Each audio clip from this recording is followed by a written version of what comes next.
Always great to see Al. NBC Sunday Night Football, play-by-play. He always stands up. He's a champion for the rights of the Danettes. He just wants to make sure they're taken care of. You somehow feel like they're not taken care of. I've made their lives great. Yeah, they go to Panda Express. Fritzy goes to Panda Express, but he could have gone to a great dinner last night. I could have. You know, here's the deal. Great restaurants in L.A., as you know. I was listening to you guys early on. Mm-hmm. Panda Express is as good a Chinese restaurant as there is in Los Angeles. There you go.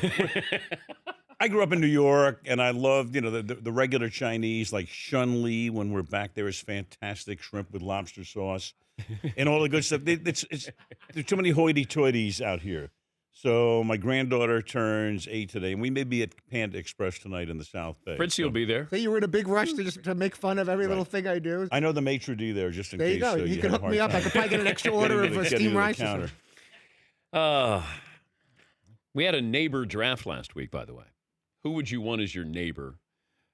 Famous person. So I took Brady because I get Brady and Giselle. He's the neighborhood quarterback for us. He'll quarterback both teams.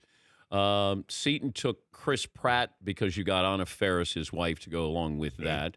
Paulie took Dale Earnhardt Jr. And Paul Rudd, but I would have Al Michaels.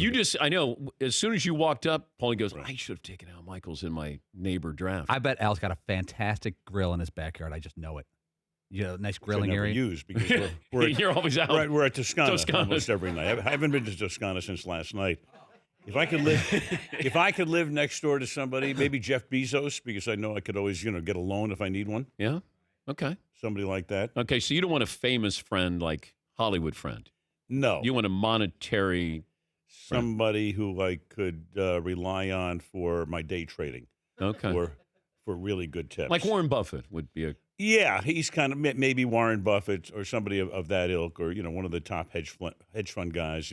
One of the guys who makes money and beats the market, which is very tough to do these days, as you know. But are you in a famous neighborhood? Well, I live in West L.A. Yeah, we've got some famous people around us. Who's on your street? Well, for a number of years when we moved in, Rod Stewart had the house next door, but he had divorced Alana Stewart at that point, so Alana owned the house, but she was a great neighbor. And then Melissa Etheridge moved in. Okay. So she was my neighbor for a while. And now I've got a hedge fund guy next door to me. but I never see him. No, we have there are a number of people in that neighborhood. You're not allowed to mention those names. I'm not. Maybe Adam Sandler can refer to whoever he lives next door. I think Sandler bought all the houses around him. He may have. Yeah, so nobody lives next to him. He's got a compound. He does have a compound. I think he has a compound. Well, because you star in so many of his movies. That's true. By the way, how did you do in his movies? Do you still get residuals from all the movies you did? Yeah. I got a residual check the other day for, seriously, 63 cents. Yeah. For doing a voiceover on Full House, which was 20 years ago. What's a stamp these days? It's got to be like 60 cents, I'm guessing. I don't, my residual checks from Sandler are not big. Yeah. I got a couple of them, like Letterman, I would get 23 cents. Right. That would be the residual. The studios keep all the money. Yeah, they do. You know that. And Sandler keeps all the money, too. Right. Yeah. I mean, Dan Dierdorf, Frank Gifford, and I had a fairly significant role in Jerry Maguire, which was like $150 million movie. Yeah. And we each made $2,000. What did you think of that movie? Maguire? Yeah. Jerry Maguire at that time? I was surprised because I said, who's interested in how an agent, comes into prominence? But it was cool, and people loved it, and Tom Cruise was terrific in it. And I think that was Renee Zellweger's first real big role, so that got her career started. And the movie was... Now, how do they shoot that? How'd they shoot us? Yeah. We went to, I guess, Sony. I can't remember where we went. We went to one of the studios in town here, and we were here for about a day and a half, and they set up a faux broadcast booth. And then they had us just, announce the game. And that's what we did. The interesting thing was the script was so terrible. Things we would never say, just playing announcer kind of thing. So we wound up just ad-libbing the way we would normally have done at that point, Monday Night Football. So not only did we act in it and work for just about scale plus $23, but we wrote it as well. It was perfect. Well, when they try to write your language or how Right. you would speak. It's nobody's going to capture that like you guys will capture that. Exactly. But they let you freestyle a little bit. Well, we at a certain point we were laughing through the script as we were reading it and saying, and I think I said to the producer, we would never do this, and he said, well, why don't you guys just do what you would do, and that's how it happened. How many movies have you been in besides Basketball, Jerry Maguire? Don't ever forget Basketball. Oh my God! I didn't watch the movie. Yep. I don't know how many decades. I didn't watch the movie Basketball. I'm on vacation in Ireland. Yep. And we're at this medieval castle where they reenact, what's a medieval dinner, and they serve you glug or whatever. And this woman with a heavy accent goes, "I loved you in Basketball." I don't know what it sounded like, "I love you, your basketball." And I go, thank you. And then I remember my son goes, "No, she likes you in the movie Basketball." I was shocked that somebody saw it, and it's a woman in Ireland who's the one that said, "I loved you" in that movie. This thing was a monster hit. Yes. in County Cork. But you had just those talented guys and what they've done with their careers. Insane. Like they've I mean, that movie, I can only tell you, was so bad, it was good. When things are so bad, it's good. Because it was so crazy, and kind of like this show. And Costas and I, we were there filming the last day of it. Yeah. So I mean, they were wrapping, and there was no further production to be done, and we thought our careers were over. We really did. Well, that line though.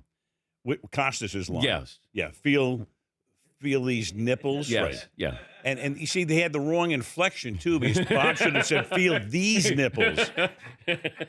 So Bob can never, we had a lot of fun. The day started out, we were there at 7 o'clock in the morning at Universal, and we were laughing crazily through the whole thing. And then we got to lunch, and we were getting a little tired, and then to let us, have a little break before they were ready for the afternoon shooting, they showed us some of the dailies, and that's when Bob and I thought, we're done. We are finished. Yes, Paulie. Dan, the I-Team has Al Michaels' IMDb, and he was in Arliss, Spin City, Coach, Jerry Maguire, Who's the Boss, Life Goes On. Then back, it says here on your IMDb, you played Dave Bronstein in Hawaii Five-0 in 1970? I did, and in Hawaii. I was in Hawaii. I started my career there. Yeah. And I was doing minor league baseball, University of Hawaii football. I was on television twice a day. And so they were hiring a lot of the people from the news to do, bit parts in Hawaii Five-0. And Jack Lord was the star of Hawaii Five-0. I played a public defender. In fact, if you go to YouTube, you can see the clip. I played Dave Bronstein. I was, I know you are. All over Mr. Michaels. I have somebody sent it to me. It's Pete Rose's favorite clip. I mean, every time he sees it, I get an email or a phone call from Pete. He loves it. He can't believe it. But the greatest thing about that, I was so nervous. I mean, was it Cam Fong as Chin Ho? Was that like in the credits? Is that? I think it was. I used to watch Hawaii Five. Paulie, could you check? Is it somebody in there? Cam Fong as Chin Ho? Checking. Yeah, sorry. But the thing I remember most about that is I go in there, and Jack Lord was like larger than life, and he was a little off-putting. I walked in, and "Hi, how are you?" The whole thing, and he could barely say hello. He can't. You remember the whole thing? There was a real Chin Ho there as well too, who owned the baseball team. So we're ready to shoot the scene, and I'd studied like crazy, and I didn't want to make any mistakes. And they roll action. And I have a couple of lines, and all of a sudden, Jack Lord goes, "Cut!" like that. So I think I'm fired, right off the bat. And Lord had his hand up like this, and he looks at the makeup person behind the camera and goes, "I think I need more hand makeup." I'm going, wait a second. So we cut the scene. And how would Jack Lord know he needed more hand makeup when his hand was like this? So that was my debut. Most recently, I guess the movie Miracle played a role in that. So I've been around the block. Yeah, you have. When we come back, I want to ask you some sports-related stuff, including if we stop testing for marijuana in the NFL, how big outcry would that be? Also, LeBron James, where he is there a way to get up on the pedestal with Michael Jordan. So a few things to talk to Albino about. Albino. Dennis Miller gave you that, right? He certainly did. Yeah. And Alfalfa was given to me by Bob Uecker. I prefer Alfalfa, but if you want to call me Albino, that's okay. Albino, Alfalfa, Alfalfa. Al Michaels. More without coming up. Adam Sandler's in the building. He'll join us coming up top of the hour here. Dan Patrick Show. When you play golf, do people expect you to be do better call? No, calls. No, they expect me to be better than I am. But do they want you to do something where you're actually a play-by-play voice, or occasionally? Well, I wound up playing with Jim Nance this past weekend up at Pebble Beach, and I was calling his shots. Right, a tradition unlike any other. Did he say hello, friend? When he did. Said... Oh, that's Jim's calling card. No, hello, friend. He's a great guy. That's an interesting. The Tony Romo thing is really interesting, as you know. How would you? Because it was a delicate time there for Jim. Because I saw him at Pebble Beach, and trying to say, because he was going to join us on the air, and then he said, I need to sort this out a little bit here. I need to know everything involved in it. But have you ever been involved in a situation where you had it felt like a palace coup here? It may have, but I think, the powers that be at CBS had something in mind. Look, here's what I think about Tony. Number one, he would have been my first draft choice among active players to be a great analyst. I mean, Tony will be outstanding. Now, at first, everybody's going to go, well, wait a second. What is this all about? Because you get used to a certain voice and a certain style and a certain type of broadcast. So it'll be different. And Tony's really smart. He's got a great sense of humor. He will work his butt off. But you know what? You have to learn the mechanics of the business, as you well know, the rhythm of what's going on. Jim Nance will be a great partner for him. And I remember I had Earl Weaver after Earl had retired for the first time as the Orioles manager, and he came into the Monday Night Baseball booth with us. And after about 3 or 4 games, I would look at Earl, and he wasn't moving his head, and you'd see the veins popping out of his neck. And I said, Earl, why don't you move your head? He was afraid that the headset would fall off if he moved his head. So these are the things that nobody thinks about when you go into the booth. So Tony will learn on the fly. He'll learn quickly, and I think he'll be terrific over time. But this is what I don't understand. If you're doing a big game, I know you can enhance a big game, but I'm still going to watch a big game. Right. I would have put Tony Romo in the studio because you don't have to, like Charles Barkley, like you tune into a studio show, you're going to tune into the game. You may not tune into the studio show. I could use him, put him on camera. He looks good. So I would think I could get more mileage out of that Tony Romo in studio and keep Phil Simms as my color guy. I don't know the internals of what took place there, but maybe Tony wanted to do games. There are guys who come off the field and would rather be in the studio, and there are guys who would rather do the games. To me, I've been a guy, and I've done both, enough studio, especially, with you in the Olympics and things like that.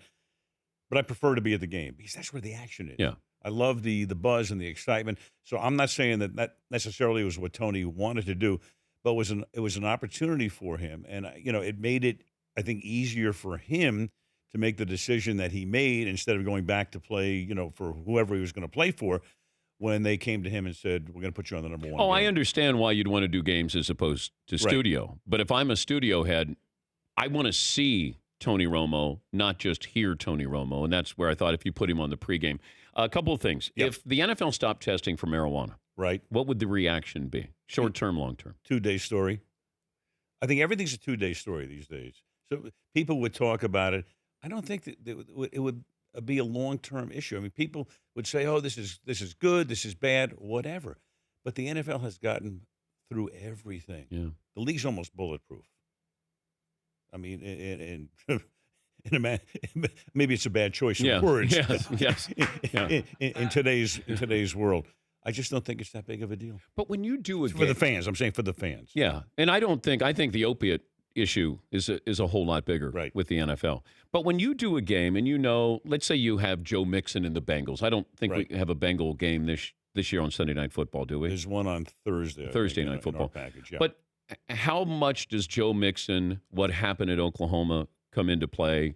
A lot of these guys, Garyon Conley, accused of rape, not charged with rape, but accused of that. Like, how much do you work this in? How important is that to the broadcast? Well, number one, as you well know, and you and I have discussed this, the game itself remember, you have a play, and then you might have 30 seconds of inaction, and there's normally a replay involved. So that's the only time you can kind of weave things in and out.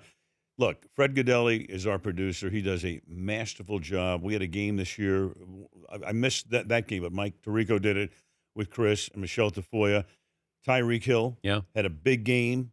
So you had to deal with Tyreek Hill. So what do? I think it was woven in and out as well as you could possibly do it perfectly.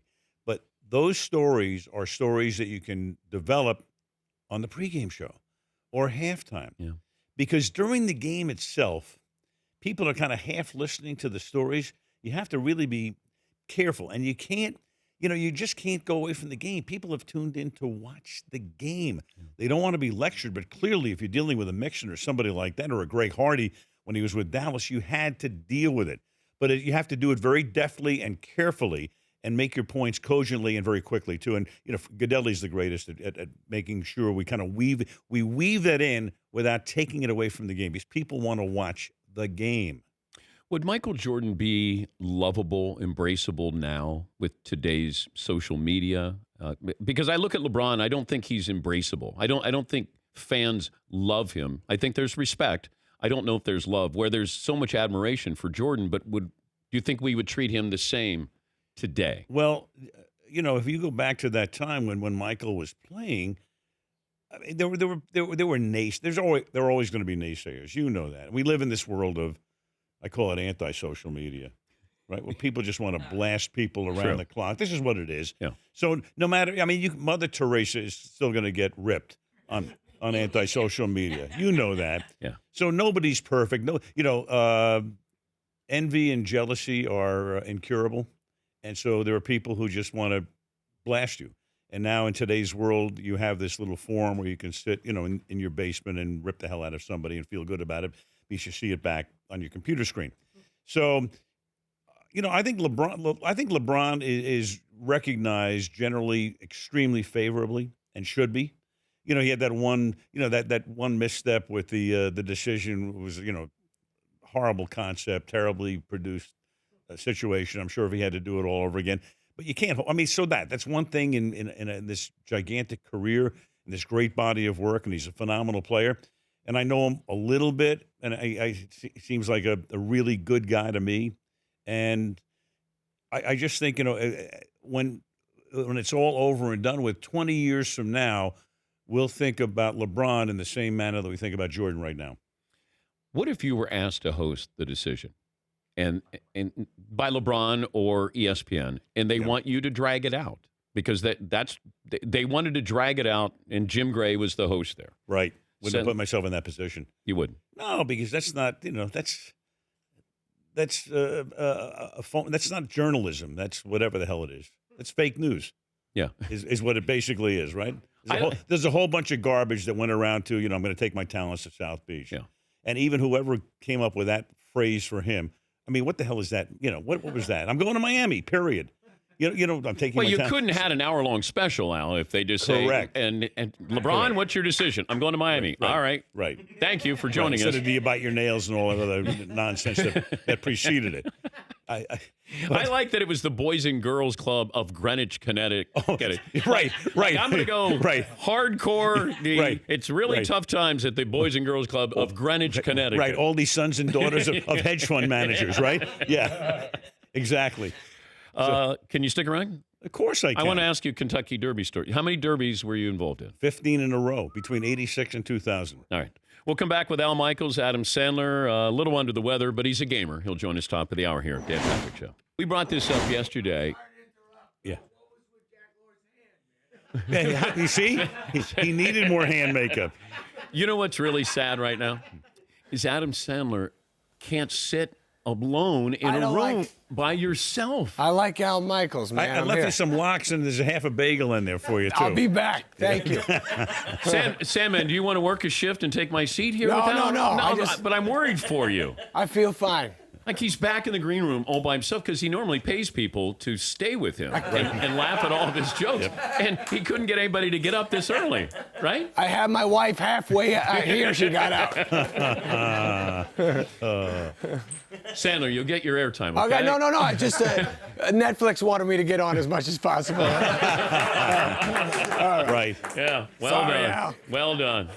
We were talking about Sports Jeopardy, and I was wondering if you went head-to-head with Bob Costas, how would you do? I think he'd win right now. I think I've forgotten more than I remember. But you've done more events than Bob, different events than Bob. I have. But Bob, Bob still, I think, he retains as much as anybody. But you had asked me in the break. Yeah. Who would also be, I'll tell you what, if you played baseball trivia. If I put Costas against who? George Bush 43. Seriously. And who would you take? Close. I got to Really? tell you something. I mean, speaking of LA Country Club, I had the great pleasure of playing with 43 about 2 months ago. Did you see Ronald Reagan's locker there? I did. Yeah. I did. I had the whole two thing. lockers down. But I played the South Course with 43, and we, for 4 hours, went back and forth like two kids with baseball cards because I remember, and he remembers, almost every player from the 60s and some from the 50s. So I would go to him, Chico Carrasquel. He went, great. He'd go, Gus Zernial, went outfielder, Philadelphia. And then I said to him, this is the man who was the president of the United States for 8 years. I went, Walt Dropo. He goes, Moose from Connecticut. He remembered everything. So we only stumped each other, I think, once or twice over 4 hours, but we were like a couple of kids with their baseball cards throwing names back and forth at each other. Andy Pafko, you name it. And I mean, this is the, out the caca version of playing baseball trivia. But I would put George Bush in a contest with anybody on baseball. I got 90 seconds left. Yep. Your favorite Kentucky Derby story is what? First one I did, 1986. Bill Shoemaker, one of the all-time greats, is on an 18-1 shot on the rail. Ferdinand won it. And, baby, when you got 18-1 on Shoemaker, you better load up. I'll never forget Did you it. bet on it? That was the first. And I did the Sunday Silence Easy Goer series. I did 44 Triple Crown races in a row. And Tirico gets to do his first. Oh, yeah. Mike's making his debut. His debut. It's a lot of fun. But he was right. Listen to what he said. If you're sitting in Millionaires Row, get dressed up. Guys, you In the love the infield? infield. You'd love the infield. Hal didn't answer if he had any money on Ferdinand there with Bill Shoemaker. $10. Only 10. At that point, wasn't making anything at that point. Al Michaels, NBC Sunday Night Football. Thank you for stopping by, Al. Great to see you as Dan, always. always. The Dan Patrick Show, weekday mornings on Audience.